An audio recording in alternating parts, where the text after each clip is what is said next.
Shalom, umat yang dikasihi Tuhan, selamat datang dalam ibadah Jumat Agung di GKI Pengadilan. Kiranya damai sejahtera Allah senantiasa mengisi kehidupan kita. Kita mengucap syukur karena Tuhan berkenan mempersatukan kita dalam ibadah pada pagi hari ini. Kami menyambut Bapak Ibu Saudara yang baru pertama kali beribadah di GKI Pengadilan. Jika saudara membutuhkan pelayanan atau informasi lainnya, dapat menghubungi majelis jemaat di konsistori. Tema kebaktian hari ini, kedaulatan Allah dalam salib, dilayani oleh Pendeta Trisantoso. Hari ini akan dilakukan perjamuan kudus untuk Bapak Ibu Saudara yang sudah sidi ataupun baptis dewasa. Penegasan warta. Majelis Jemaat mengundang Bapak Ibu Saudara sekalian untuk hadir dalam satu ibadah Paskah 31 Maret pukul 5 pagi subuh dan pukul 8 pagi. Kedua, perayaan Paskah Anak diadakan tanggal 31 Maret 2024 pukul 12 siang. Ketiga, perayaan Paskah Remaja Pemuda tanggal 31 Maret pukul 5 sore. Demikianlah warta lisan yang kami sampaikan. Umat diberi kesempatan untuk bersaat teduh sejenak.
dipersilahkan untuk bangkit berdiri.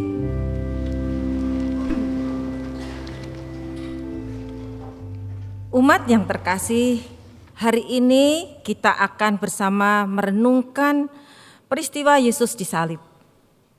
Melalui ibadah ini kita diajak untuk mengingat dan merenungkan pengorbanannya di kayu salib bagi kita.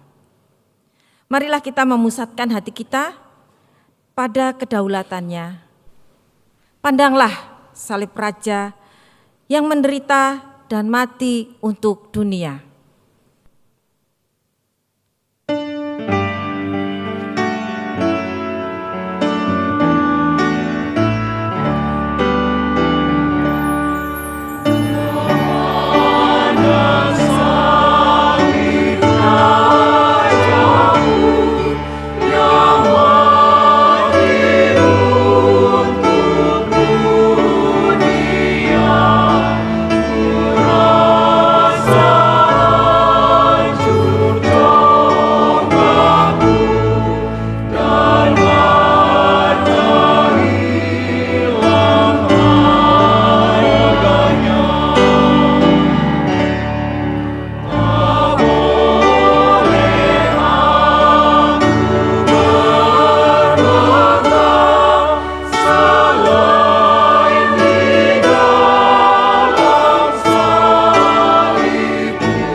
Umat yang dikasihi dan mengasihi Tuhan, bersama-sama kita masuki ibadah Jumat Agung ini dengan pengakuan dari dasar hati kita bahwa pertolongan kita adalah dalam nama Tuhan yang menjadikan langit dan bumi.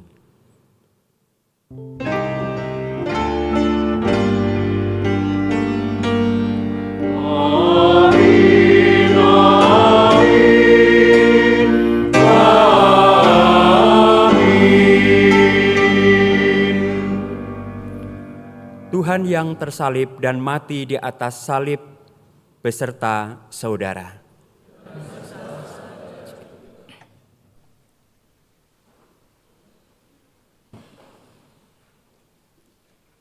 Kematian Yesus menjadi simbol penderitaan tetapi juga kemuliaan.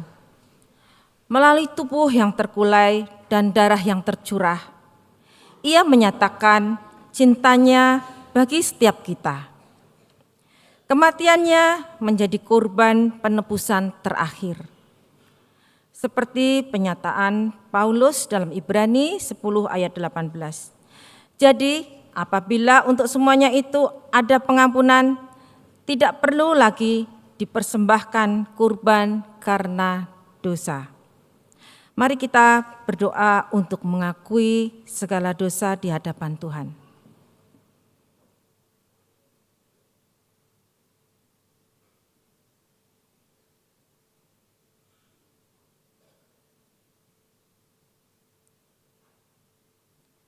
Ya Allah, kami mengakui di hadapan-Mu pikiran dan perbuatan kami yang kerap menyimpang dari rencana-Mu.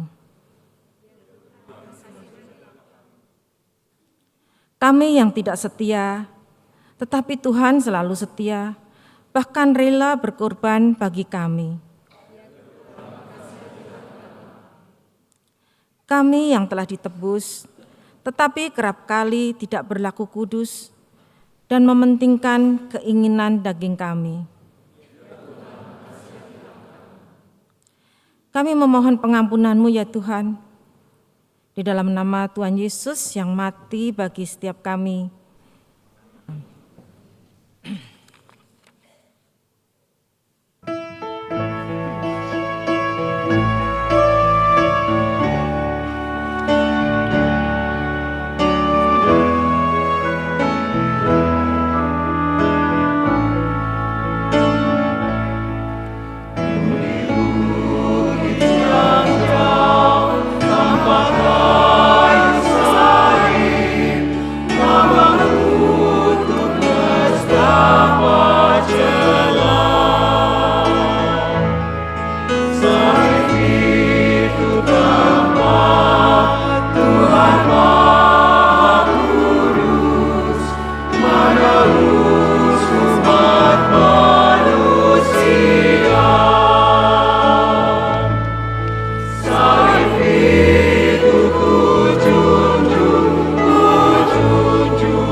Cerca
Umat yang dikasihi dan mengasihi Tuhan, bagi setiap saudara yang telah mengakui dosanya dan bersedia bertekad untuk hidup dalam pengharapan dan pertobatan, terimalah berita anugerah seperti yang terungkap dalam Yesaya 53 ayat 5. Akan tetapi, ia ditikam karena pemberontakan kita, ia diremukkan karena kejahatan kita.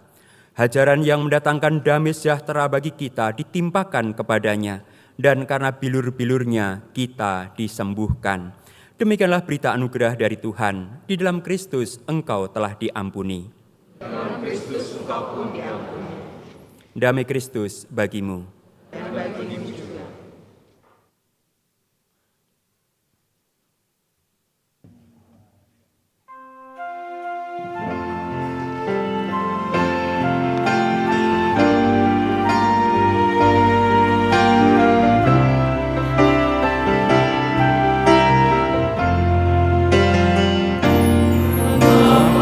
Yesus turun dari sorga, masuk dunia gelap penuh celah, berdoa dan bergumul dalam taman, cawan pahit pun diterimanya.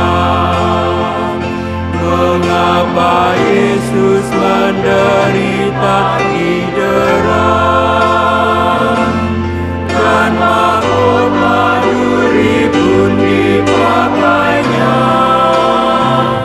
Mengapa Yesus mati bagi saya? Kasih-Nya, ya karena kasih-Nya.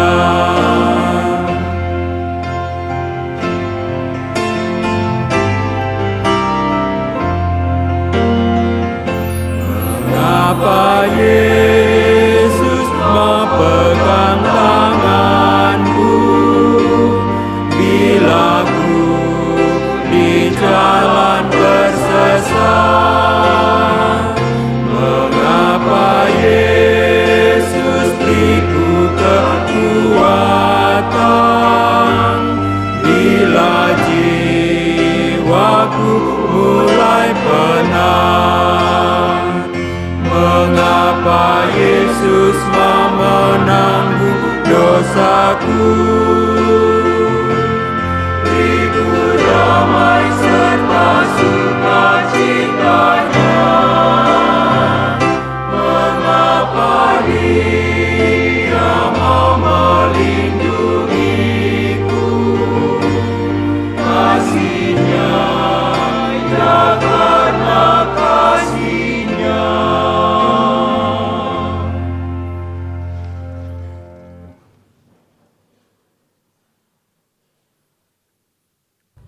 Umat yang dikasihi dan mengasihi Tuhan, mari bersama-sama berdoa mempersiapkan diri dalam pimpinan Roh Kudus untuk mendengarkan sapaan kebenaran firman Tuhan. Bapa Surgawi, pertanyaan mengapa dan mengapa hadir dalam kehidupan manusia dan dunia. Mengapa Allah harus turun ke dunia? Mengapa Allah harus mati? Mengapa Allah harus menderita? Senantiasa menjadi pertanyaan yang tidak mudah untuk dijawab. Akal kami terbatas, pikiran kami juga terbatas, sehingga ketika ada pertanyaan-pertanyaan itu hadir dalam kehidupan kami, maka tidak mudah bagi kami untuk menjawab, mengerti, dan memahami. Tetapi kini Engkau mengundang kami kembali untuk berhadapan dengan keagungan kasih-Mu. Sesungguhnya Engkau datang karena kami ciptaan-Mu. Sesungguhnya Engkau menderita karena kami dan juga ciptaan-Mu. Engkau mati juga karena kami ciptaan-Mu. Agar melalui kedatangan-Mu, melalui penderitaan-Mu, melalui kematian-Mu, setiap kami disadarkan kembali betapa kasih-Mu kepada kami, ciptaan-Mu yang seringkali membelakangi Engkau, yang seringkali lebih senang jatuh dalam pelukan dosa, yang seringkali mudah menyerah kepada keterbatasan dan juga kelemahan kami, menyadari kembali bahwa setiap kami adalah berharga. Keberhargaan kami Engkau tunjukkan ketika Engkau bersedia mengorbankan dirimu. Maka biarlah itu terus menjadi pegangan bagi kami. Bukan hanya kami ingat, tetapi kami hidupi. Agar kasih-Mu yang begitu berharga tidak sia-sia. Agar kami juga tidak menyia-nyiakan hidup kami. Dan kami juga terus berjuang. Agar pengorbanan Kristus sungguh nyata dan berharga bagi kami. Sapalah kami dengan kebenaran firman-Mu, dengan cinta kasih-Mu yang menderita bagi kami, agar melalui sapaan kebenaran firman-Mu yang mampu mengubahkan hati yang paling keras sekalipun, melembutkan setiap hati, mengubahkan setiap hidup. Sehingga keagungan cinta-Mu di Jumat Agung ini kembali mengangkat keagungan dan harkat kami sebagai manusia yang telah Engkau tebus. Pimpin hamba-Mu dalam segala keberadaannya, kuasai umat-Mu agar sungguh setiap kami menundukkan diri, merelakan diri kami untuk Engkau pimpin dalam kuasa Roh Kudus, sehingga segala kehendak dan rencana-Mu sungguh nyata dalam kehidupan kami. Bersabdalah ya Bapa, karena setiap kami siap untuk mendengarkannya. Dalam Kristus yang menderita, disalib, mati, dan bangkit, kami berdoa. Amin.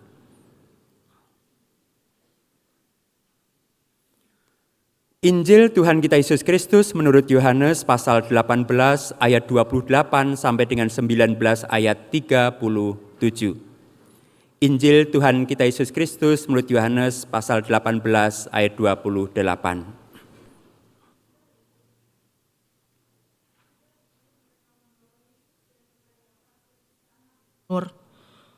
Waktu itu dini hari, mereka sendiri tidak masuk ke istana itu, supaya jangan menajiskan diri, sebab mereka hendak makan Paskah. Sebab itu Pilatus keluar mendapatkan mereka dan berkata, "Apakah tuduhan kamu terhadap orang ini?" Jawab mereka kepadanya, "Jikalau ia bukan seorang penjahat, kami tidak menyerahkannya kepadamu."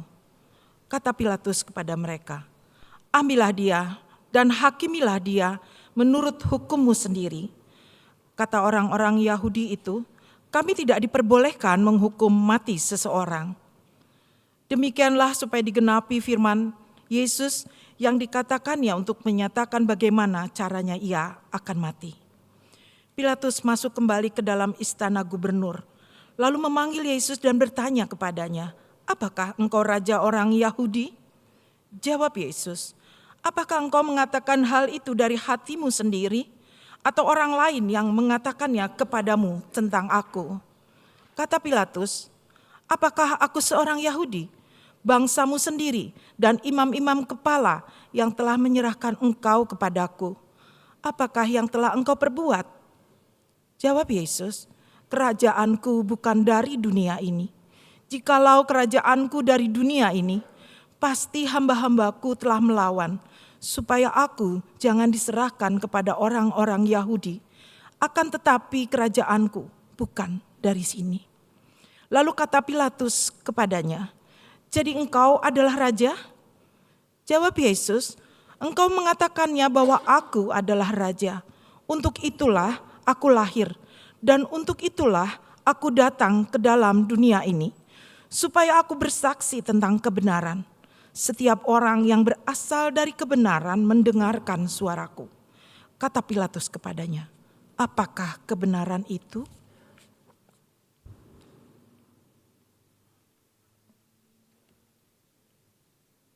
Sesudah mengatakan demikian, Pilatus keluar lagi mendapatkan orang-orang Yahudi dan berkata kepada mereka, "Aku tidak mendapati kesalahan apapun padanya. Namun, kamu mempunyai kebiasaan bahwa pada Paskah aku membebaskan satu orang bagimu. Maukah kamu supaya aku membebaskan raja orang Yahudi bagimu?" Mereka berteriak lagi, "Jangan orang ini, melainkan Barabas. Barabas adalah seorang penyamun." Lalu Pilatus mengambil Yesus dan menyuruh orang mencambuk dia. Prajurit-prajurit menganyam sebuah mahkota duri dan menaruhnya di atas kepalanya. Mereka mengenakan jubah ungu kepadanya. Dan terus-menerus maju mendekatinya dan berkata, Salam hai Raja orang Yahudi. Lalu mereka menampar mukanya. Pilatus keluar lagi dan berkata kepada mereka, lihatlah, aku membawa dia keluar kepadamu, supaya kamu tahu bahwa aku tidak mendapati kesalahan apapun padanya. Lalu Yesus keluar, bermahkotakan duri dan berjubah ungu. Kemudian kata Pilatus kepada mereka, lihatlah manusia itu. Ketika imam-imam kepala dan penjaga-penjaga itu melihat dia, berteriaklah mereka, salibkan dia, salibkan dia. Kata Pilatus kepada mereka, ambillah dia dan salibkan dia, sebab aku tidak menemukan kesalahan padanya. Jawab orang-orang Yahudi itu kepadanya, kami mempunyai hukum dan menurut hukum itu ia harus mati, sebab ia menganggap dirinya sebagai anak Allah.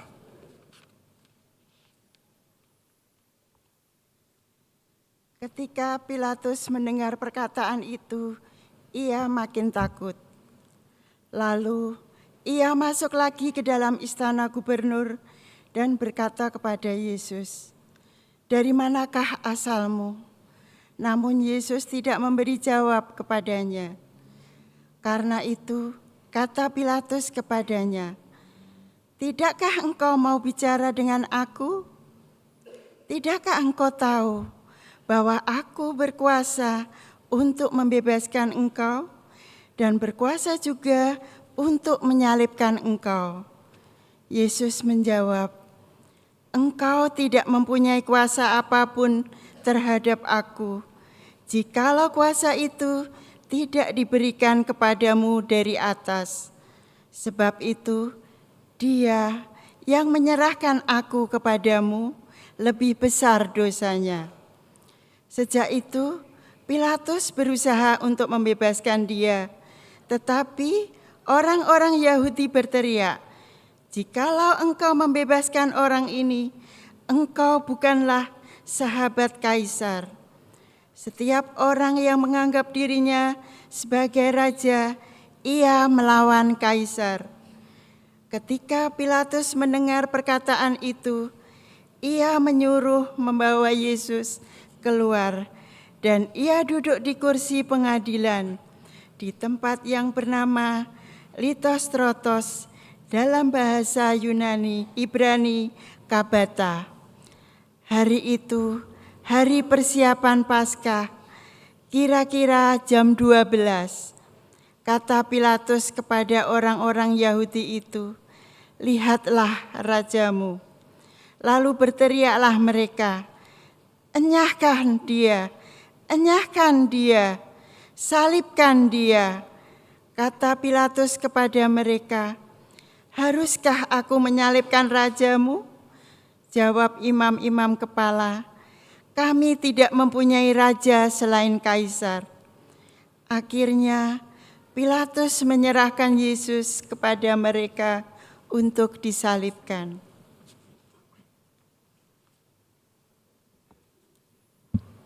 Mereka mengambil Yesus. Sambil memikul salibnya, ia pergi keluar ke tempat yang bernama tempat tengkorak, yang dalam bahasa Ibrani disebut Golgota. Di situ mereka menyalibkan dia. Bersama dia disalibkan juga dua orang lain, sebelah menyebelah, sedangkan Yesus di tengah. Pilatus menyuruh memasang juga tulisan di atas kayu salib itu, bunyinya, Yesus orang Nazaret, Raja orang Yahudi. Banyak orang Yahudi yang membaca tulisan itu sebab tempat Yesus disalibkan terletak dekat kota. Dan kata-kata itu tertulis dalam bahasa Ibrani, bahasa Latin, dan bahasa Yunani. Lalu kata imam-imam kepala orang Yahudi kepada Pilatus, jangan engkau menulis Raja orang Yahudi, melainkan ia mengatakan, akulah Raja orang Yahudi. Jawab Pilatus, apa yang kutulis tetap tertulis. Sesudah prajurit-prajurit itu menyalibkan Yesus, mereka mengambil pakaiannya, lalu membuatnya menjadi 4 bagian, untuk tiap-tiap prajurit 1 bagian, dan jubahnya juga mereka ambil. Jubah itu tidak ada jahitan, ditenun dari atas ke bawah. Karena itu mereka berkata seorang kepada yang lain, "Janganlah kita memotong-motongnya, tetapi baiklah kita membuang undi untuk menentukan siapa yang mendapatnya.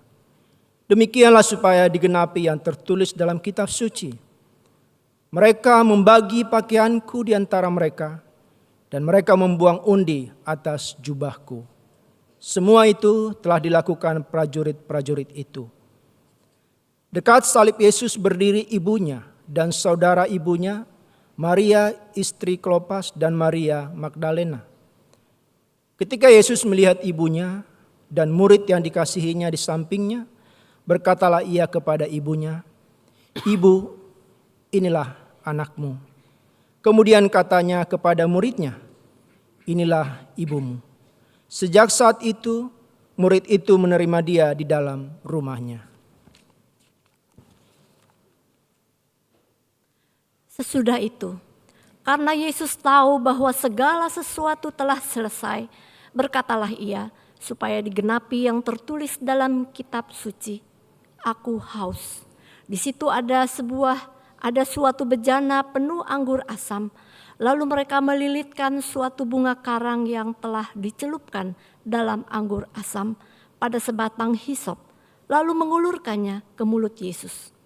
Sesudah Yesus meminum anggur asam itu, berkatalah ia, "Sudah selesai." Lalu ia menundukkan kepalanya dan menyerahkan nyawanya.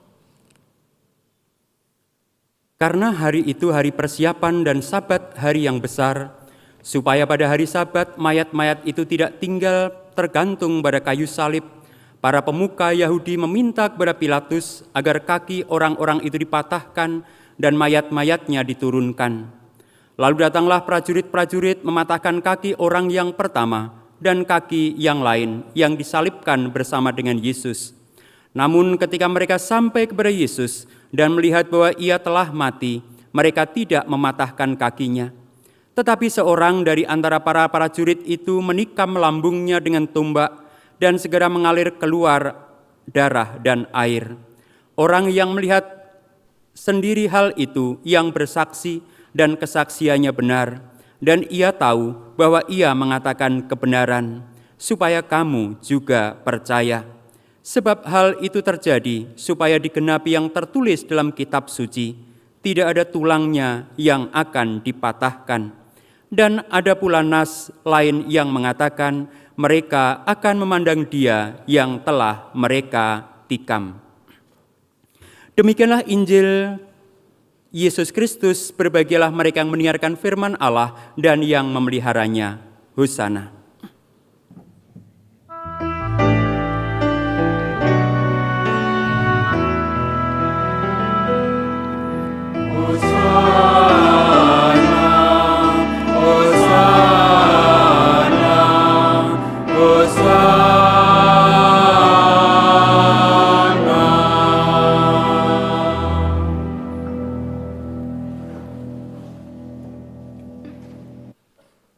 Kedaulatan Allah dalam salib, demikianlah tema ibadah Jumat Agung pada hari ini. Umat yang dikasihi dan mengasihi Tuhan, ketika kita berbicara tentang kedaulatan, maka sesungguhnya kita berbicara tentang kekuasaan tertinggi dari seseorang atau sebuah lembaga. Negara dikatakan berdaulat ketika dia memiliki kekuasaan untuk mengatur dirinya sendiri, tanpa intervensi atau campur tangan negara lain.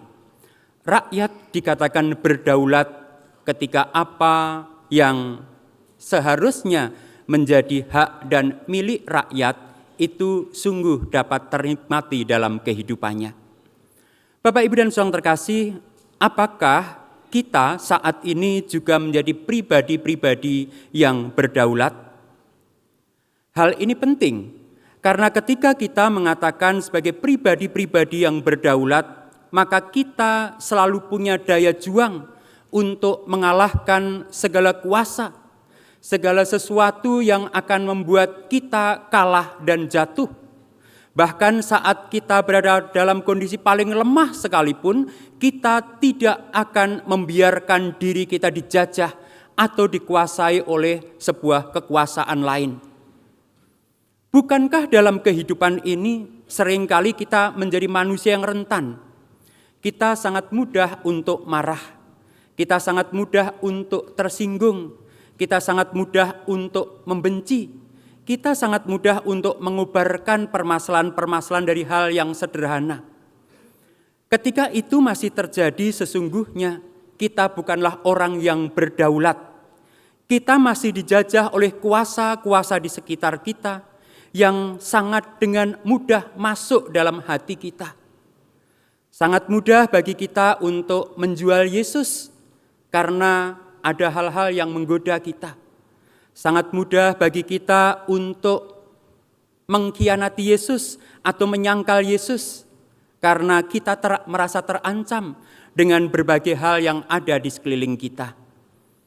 Ketika Jumat Agung memanggil kita untuk merenungkan tema kedaulatan Allah dalam salib, maka kita diajak belajar bagaimanakah manusia Yesus itu tidak menyerah dan kalah dengan skenario manusia, dengan kuasa dunia, tetapi ia menegakkan kerajaan Allah yang sejak awal ketika dia memberitakannya itu senantiasa hadir para penentang, baik pribadi, kelompok, institusi agama, ataupun negara. Pada peristiwa Jumat Agung, Bapak, Ibu, dan Saudara terkasih, kita akan melihat sekaligus kita dipanggil menghayati tentang kedaulatan Allah dalam hidup dan rencananya. Bapak, Ibu, dan Saudara terkasih, ketika Yesus ditangkap dan dibawa di hadapan Pilatus, kita menyaksikan seakan-akan para pemimpin agama Yahudi itu menang karena membawa Yesus dibawa ke hadapan Pilatus dan diadili. Tetapi ketika kita melihat proses peradilan yang terjadi, Bapak, Ibu, dan Saudara terkasih, sesungguhnya bukan Yesus yang diadili, tetapi justru Pilatus yang diperhadapkan dan diadili dengan kebenaran Allah. Para pemimpin agama Yahudi, tua-tua agama, dan orang banyak juga diperhadapkan dengan pengadilan Allah dan mereka harus memilah, menentukan mana yang harus mereka pilih di antara pilihan-pilihan yang ada, secara khusus 2 pilihan. Bukankah kita melihat bagaimanakah gelisahnya Pilatus keluar masuk berusaha untuk mencari kesalahan pada diri Yesus dan ia tidak menemukannya. Pilatus yang diharapkan rakyat atau orang-orang Yahudi untuk mengadili Yesus, justru Pilatus diperhadapkan dengan pengadilan Allah yang hadir di hadapannya. Kalau kita membaca ayat 37 dan 38 dari pasal 18 dikatakan, lalu kata Pilatus kepadanya, Jadi engkau adalah raja? Jawab Yesus, engkau mengatakan bahwa aku adalah raja. Untuk itulah aku lahir dan untuk itulah aku datang ke dalam dunia ini, supaya aku bersaksi tentang kebenaran. Setiap orang yang berasal dari kebenaran mendengarkan suaraku. Perhatikan apa yang dikatakan Pilatus. Kata Pilatus kepadanya, apakah kebenaran itu? Bapak, Ibu, dan Saudara terkasih, Pilatus yang ingin mendapatkan jawaban dari Yesus sehingga punya alasan untuk menghukum, tetapi justru diperhadapkan pada sebuah pertanyaan mendasar tentang kebenaran. Kebenaran yang harus ia tegakkan sebagai seorang pemimpin, kebenaran yang harus ia pegang dan ia jalankan sebagai orang yang diberi kuasa oleh Allah. Bukankah dalam bacaan selanjutnya seakan-akan Pilatus itu punya kuasa? Ia mengatakan kepada Yesus, tidak tahukah engkau, aku punya kuasa untuk membebaskan engkau ataupun untuk menyalibkan engkau. Pada saat itu Yesus kemudian menegaskan pasal 19 ayat 11. Yesus menjawab, engkau tidak mempunyai kuasa apapun terhadap aku, jikalau kuasa itu tidak diberikan kepadamu dari atas. Sebab itu dia yang menyerahkan aku kepadamu lebih besar dosanya. Kepada penguasa Romawi, penguasa yang tidak tertandingi saat itu, Yesus mengatakan dengan jelas, engkau tidak mempunyai kuasa apapun terhadap aku. Ini bukan sekedar kuasa Bapak Ibu dan Saudara terkasih, tetapi kekuasaan Romawi yang tidak terbantahkan, yang bisa mengalahkan semua raja-raja besar dan penguasa, yang menancapkan kekuasaannya atas begitu banyak manusia dan begitu luas daerah kekuasaannya. Tetapi di hadapan dia yang merasa punya kuasa untuk menyalibkan Yesus, Yesus mengatakan, engkau tidak mempunyai kuasa apapun atasku. Kembali ditegaskan bahwa kuasa yang ada dalam diri Pilatus saat ini sesungguhnya tidak akan ada kalau Allah itu tidak menganugerahkannya. Dan Pilatus tidak mempunyai kuasa sedikit pun atas diri Yesus. Kembali Bapak Ibu dan Saudara terkasih, Pilatus yang diadili.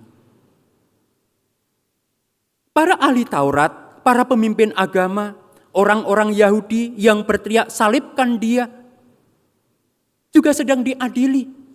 Karena ketika Pilatus mengatakan aku tidak menemukan kesalahan apapun pada orang itu.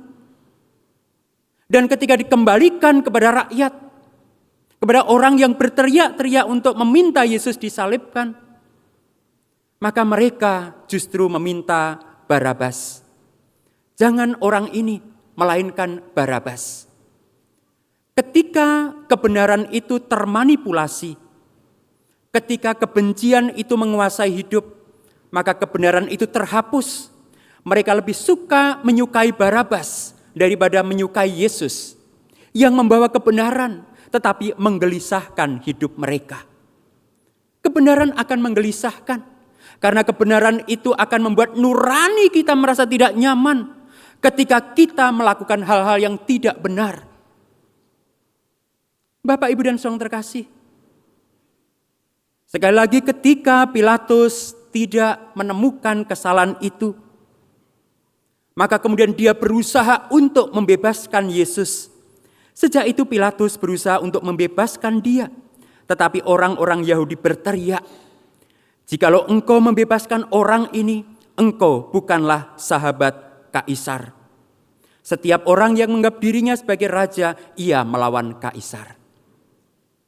Kegelisahan yang dialami oleh Pilatus diperhadapkan dengan tantangan terakhir.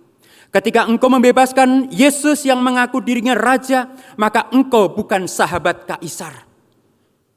Perhatikan Bapak, Ibu dan Saudara terkasih, relasi dengan kekuasaan yang lebih tinggi. Ketakutan untuk kehilangan kekuasaan, jabatan, dan kenikmatan dunia menjadi ancaman terakhir bagi Pilatus ketika berhadapan dengan Yesus. Dan ketika ancaman itu dilontarkan, maka menyerahlah Pilatus. Ia, betapapun gelisahnya ia, betapapun kebenaran itu menghampirinya, betapapun ia tidak menemukan kesalahan pada Yesus. Tetapi ketika ia harus kehilangan jabatan dan diperhadapkan dengan sang Kaisar, maka dia menyerah. Pilihan jatuh kepada sesuatu yang menguntungkan secara dunia ataupun secara materi ataupun secara kenikmatan. Pilatus menyerah. Pada akhirnya Yesus dihukum, disalib bukan karena Pilatus menemukan kesalahan, tetapi karena Pilatus tidak berani menghadapi kebenaran. Pun akhirnya orang-orang Yahudi yang mengatakan enyahlah dia, enyahkan dia, salibkan dia. Ketika Pilatus mengatakan haruskah aku menyalibkan rajamu? Jawab imam-imam kepala mengingkari keyakinan paling mendasar mereka. Kami tidak mempunyai raja selain Kaisar. Bagi orang Yahudi mengakui raja Roma selain raja yang diangkat oleh Allah, maka itu adalah kesalahan mendasar. Karena dia mengakui kekuasaan yang bukan dari Allah. Tetapi karena kebencian mereka kepada Yesus, maka kemudian mereka memilih untuk menyangkal keyakinan mendasarnya kepada Allah dan mengakui Kaisar Roma sebagai raja mereka. Ini bukan hal yang mudah, Bapak, Ibu, dan Saudara terkasih. Pilatus mengelabui nuraninya, menggelapkan mata hatinya terhadap kebenaran. Para pemimpin agama, dikatakan imam-imam kepala, rela melakukan hal yang paling mendasar, mengakui selain Allah dan Raja yang dipilih Allah sebagai kaisar dalam hidupnya. Demi apa? Demi menyalibkan Yesus. Kita dapati, Yesus disalib bukan karena kehendak imam-imam kepala ataupun orang banyak. Yesus disalib bukan karena kekuasaan yang ada dalam Pilatus menemukan kesalahan. Tidak. Yesus disalib karena ia ingin menuju ke sana. Oleh karena itu alasan apapun yang dipilih, dicari oleh orang-orang ini ataupun penguasa seperti Pilatus tidak menemukan kesalahan itu. Sesungguhnya saat ini kita juga sedang diadili. Dalam bacaan Injil yang lain, ketika Petrus mengikuti Yesus, ketika orang yang mengenalnya bertanya, "Bukankah engkau juga pengikut orang itu?" Petrus mengatakan, "Aku tidak mengenal dia." Bukankah pengadilan itu juga sedang berlangsung dengan kita? Apakah kita berani menghirup kebenaran itu, menghidupi kebenaran itu, dan menyatakan kebenaran itu apapun harganya? Kristus menegakkan itu dalam jalan hidupnya. Bapak, Ibu, dan Saudara terkasih, yang kedua, kalau kita perhatikan, kita mendapati sesuatu yang luar biasa. Bahwa apa yang terjadi pada Yesus ketika Yesus disalibkan, maka pada bagian 16b sampai dengan ayat yang ke-27, di situ kita mendapati bahwa segala sesuatu yang terjadi pada Yesus adalah untuk menggenapi nubuatan para nabi. Apa yang terjadi pada Yesus bukanlah nasib tragis dari orang yang berdiri atas kebenaran dan menyebarkan bait dan menyebarkan kerajaan Allah, bukan. Tetapi apa yang terjadi pada saat ini adalah untuk menggenapi apa yang sudah tertulis. Kalau dalam bacaan kita, maka Yesus sendiri yang memikul salibnya tanpa bantuan siapapun. Tulisan yang dibuat oleh Pilatus dalam bahasa Yahudi, dalam bahasa Latin, dalam bahasa Yunani semakin menegaskan bahwa ketika Yesus disalibkan atau dimuliakan itu, maka semua bangsa akan melihat dan mengenalnya. Siapakah raja yang disalibkan itu? Dan ketika orang-orang Yahudi memprotes tentang tulisan itu, Pilatus menjawab, "Apa yang kutulis tetap tertulis." Pakaian, jubahnya juga terbagi seperti yang tertulis untuk menggenapi apa yang dinubuatkan. Perhatikan Bapak, Ibu, dan Saudara terkasih, sekali lagi Yesus berkuasa atas dirinya dan atas salib, sehingga tidak sedikit pun sesuatu yang diinginkan manusia itu mengintervensi peristiwa penyalibannya, menghilangkan kemuliaannya, ataupun menghilangkan bagian-bagian yang harus digenapi dari apa yang telah dinubuatkan ratusan tahun atau ribuan tahun sebelumnya untuk digenapi dalam dirinya. Ini semakin menegaskan kepada kita bahwa sekali lagi salib bukanlah sekedar karya pemerintah Romawi. Salib bukan hanya sekedar hukuman yang keji atau lambang hukuman itu. Salib juga bukan akhir dari kebencian orang-orang Yahudi, tetapi salib adalah tempat di mana Yesus memenuhi semua nubuatan agar segala sesuatu terpenuhi dalam dirinya. Kesadaran dan kesediaan Yesus ini luar biasa karena ia bersedia untuk memenuhi segala sesuatu yang tertulis agar kemudian itu terwujud dalam dirinya. Pertanyaannya Bapak, Ibu, dan Saudara terkasih, sebesar apa kita berani membayar harga agar kemudian sungguh karya Allah terwujud dalam diri kita? Seberapa besar kita bersedia merendahkan diri, menundukkan diri, agar cinta Allah itu kemudian mengalir dalam diri kita. Seberapa besar kita berani membayar harga ketika kita harus menghadapi hal-hal yang tidak menyenangkan, agar kemudian apa yang direncanakan Allah melalui kita itu kemudian terwujud. Kita seringkali menginginkan hal-hal yang besar dan luar biasa dalam kehidupan ini, tetapi seringkali takut untuk membayar harga. Agar apa yang Allah rencanakan dalam kehidupan kita itu terwujud, walaupun itu harus melalui hal-hal yang tidak menyenangkan, bahkan penuh dengan pergumulan. Yesus mengambil itu, sehingga salib sekali lagi bukan hanya lambang hukuman dari orang-orang yang salah, tetapi salib adalah tempat di mana kedaulatan Allah untuk menebus manusia, untuk memenuhi nubuatan itu terwujud. Yang terakhir, Bapak, Ibu, dan Saudara terkasih, sesudah itu karena Yesus tahu bahwa segala sesuatu telah selesai, berkatalah Ia, supaya digenapi yang tertulis dalam kitab suci, "Aku haus." Yesus bukan hanya haus akan air, tetapi sesungguhnya Yesus haus untuk memenuhi semua rencana Allah dalam kehidupannya. Yesus haus memenuhi atau mewujudkan semua ketaatannya kepada Allah, agar segala sesuatu itu terpenuhi dalam dirinya. Yesus haus agar segala kehausan dalam kehidupan manusia itu kemudian terpenuhi dalam Dia. Oleh karena itu, setelah Ia mengecap anggur asam yang diulurkan kepadanya, Ia mengatakan, "Sudah selesai." Salib adalah lambang kehausan Allah untuk menyelamatkan manusia. Salib adalah tempat untuk menyelesaikan segala permasalahan manusia dengan Allah. Kristus menyelesaikannya.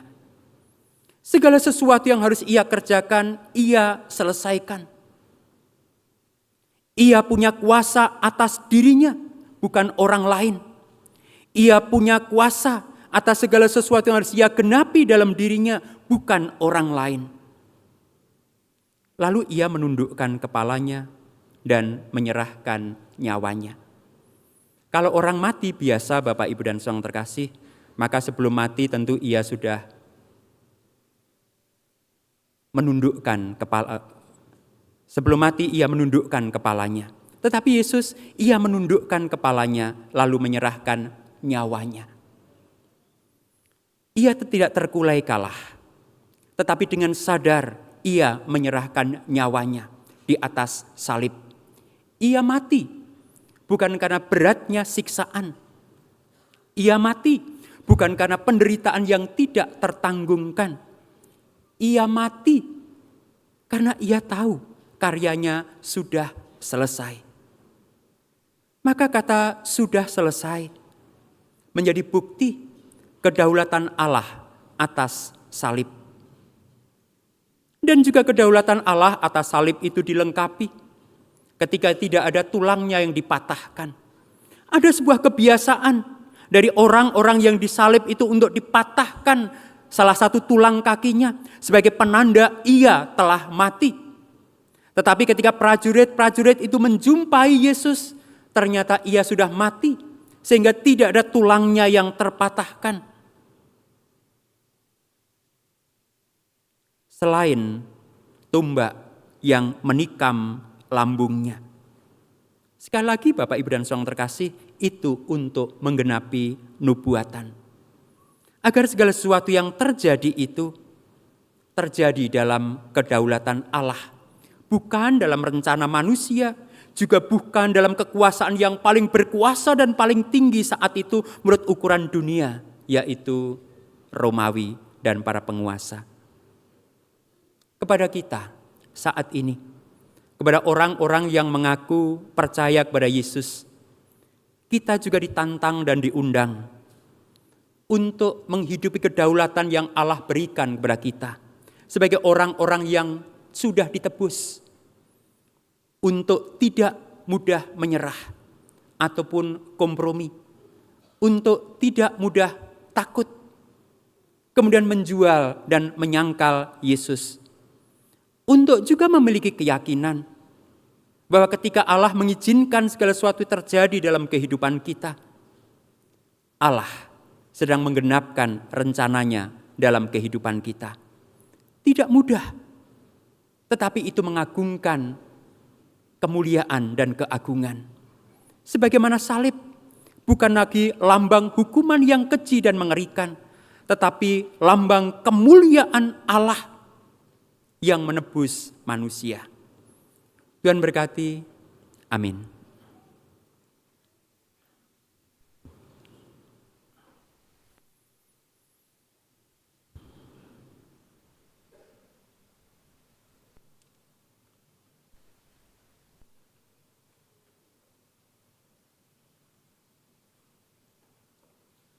Umat dimohon berdiri.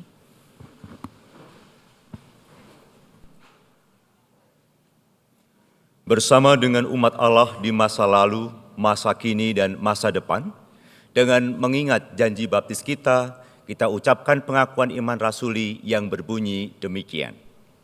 Aku percaya kepada Allah, Bapa yang Maha Kuasa, Khalik langit dan bumi, dan kepada Yesus Kristus, anaknya yang tunggal Tuhan kita, yang dikandung dari Roh Kudus, lahir dari anak darah Maria, yang menderita sengsara di bawah pemerintahan Pontius Pilatus, disalibkan, mati dan dikuburkan, turun ke dalam kerajaan maut.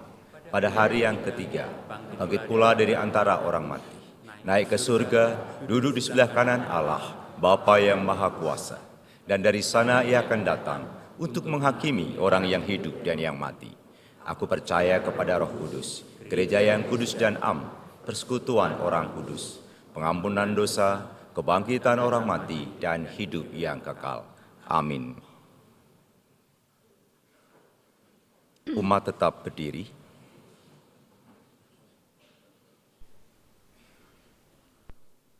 Umat Tuhan yang terkasih, melalui kematian Yesus Kristus, salib tidak lagi dipandang sebagai kutukan. Yesus sendiri yang memilih salib untuk menunjukkan pada dunia bahwa Allah pun berdaulat penuh di dalam kekelaman sekalipun. Maka pandanglah salib dengan mata iman, teguhkan hati bahwa di dalam setiap pergumulan ada perlindungan dan pancaran kasih Allah.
Marilah kita berdoa. Saat kami memandang salib Kristus, kami menyadari bahwa Putra-Mu telah memikul segala beban, pergumulan, dan penderitaan yang kami alami dan kami hadapi selama ini. Maka di dalam kerendahan hati kami memohon belas kasih-Mu ya Allah. Lepaskanlah kami dari segala keluh kesah oleh karena beragam beban yang kami rasakan. Jauhkanlah kami dari keputusasaan oleh karena jalan yang penuh liku dan pergumulan. Balutlah kami dari segala luka yang membekas oleh karena rasa sakit, dan derita yang kami dapatkan. Kiranya melalui kematian Putra-Mu di atas kayu salib, kami merasakan hidup yang dipulihkan.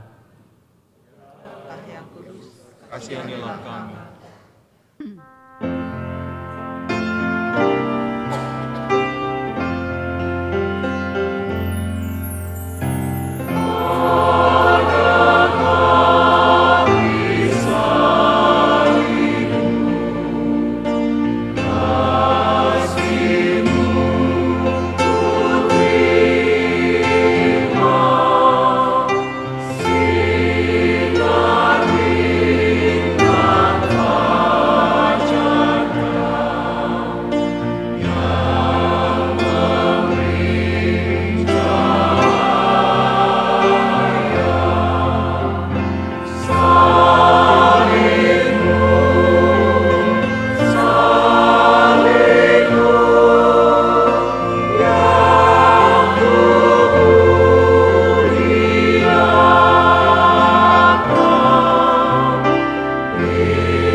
Saat kami memandang salib Kristus, kami pun mengingat bahwa Engkau hadir bersama orang-orang yang lemah.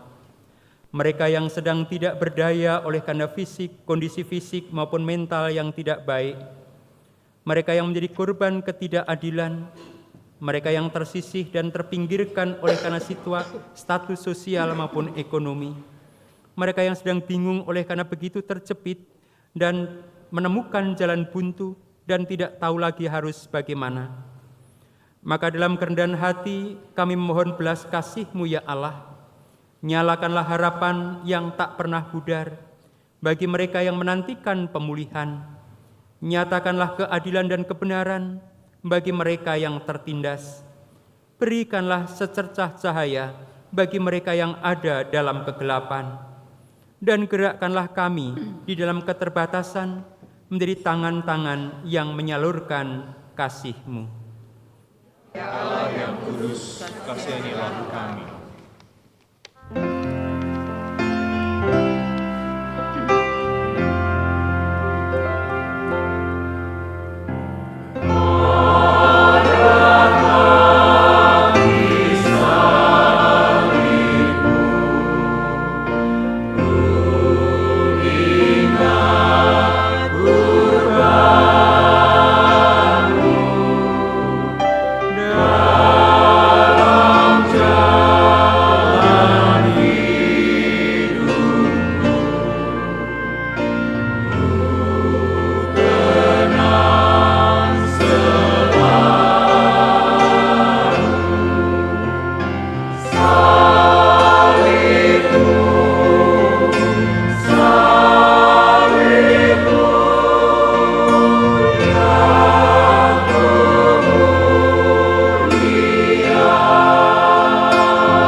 Saat kami memandang salib Kristus, kami percaya bahwa kasih-Mu pun dinyatakan bagi dunia yang sedang menantikan pemulihan. Ada peperangan yang terus memakan korban, ada situasi politik yang tidak menentu, ada kelaparan yang begitu memilukan, ada juga wabah penyakit yang mengancam, ada bencana yang datang tanpa bisa diprediksi. Tapi ada juga situasi ekologis yang rusak oleh karena ulah kami, manusia. Maka dalam kerendahan hati, kami memohon belas kasih-Mu ya Allah. Pulihkanlah dunia ini sesuai dengan cara-Mu, sebab Engkaulah yang berdaulat atas dunia yang Engkau jadikan. Ajarlah kami untuk menjadi duta-duta-Mu yang mewartakan damai, pemulihan, dan kehidupan.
Saat kami memandang salib Kristus, kiranya hati kami semakin percaya.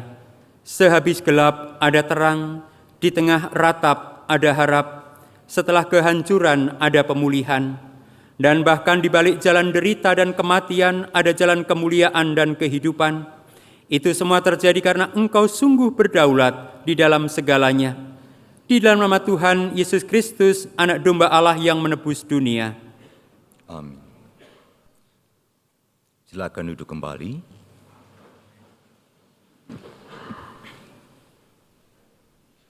Umat Tuhan yang terkasih, Kristus telah memberikan seluruh hidupnya bagi kita.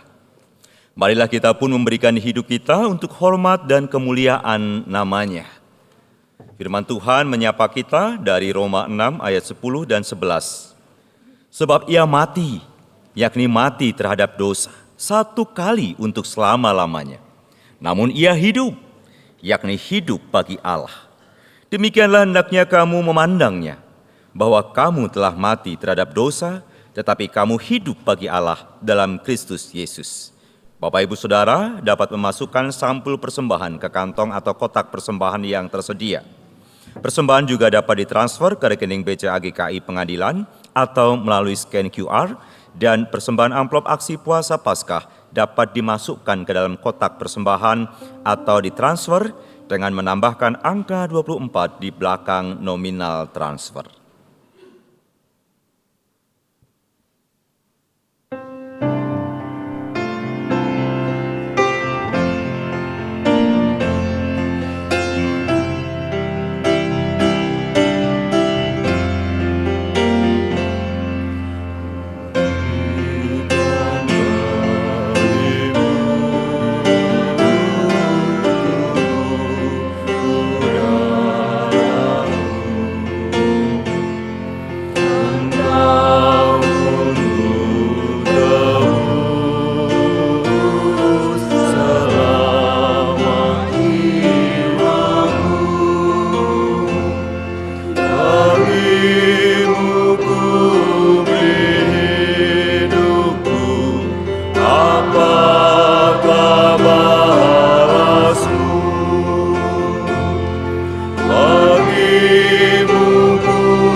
berdiri.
Mari kita berdoa. Kami bersyukur ya Tuhan atas kasih-Mu bagi setiap kami. Anak-Mu telah memberikan tubuh dan darahnya untuk menebus hidup kami. Inilah persembahan kami Tuhan, yang kami bawa dengan ungkapan syukur. Terimalah hidup kami ya Tuhan, yang kami persembahkan untuk hormat dan kemuliaan-Mu. Di dalam nama Tuhan Yesus kami berdoa. Amin.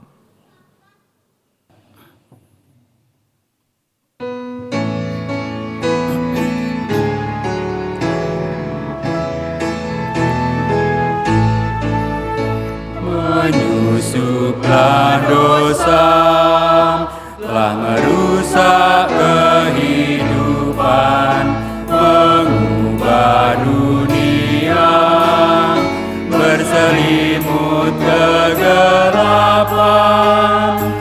Manusia fana, diraih dan dipulihkan, hidup di dalam menang oleh kasih Yesus Tuhan. Teruslah berkarya, Tuhan sudah buka jalan.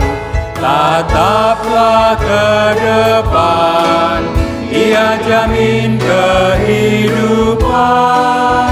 Pergilah, wartakan berita keselamatan, nyatakan cinta kasih-Nya bagi semesta. Golgota, tempat Yesus menderita, namun bagi kita itulah bukti cintanya. Saat penuh tanya, bimbang dan ragu menerpa, tetaplah kau percaya, anugerahnya selalu nyata. Teruslah berkarya, Tuhan sudah buka jalan. Tataplah ke depan, Dia jamin kehidupan. Pergilah, wartakan berita keselamatan, nyatakan cinta kasih-Nya bagi semesta.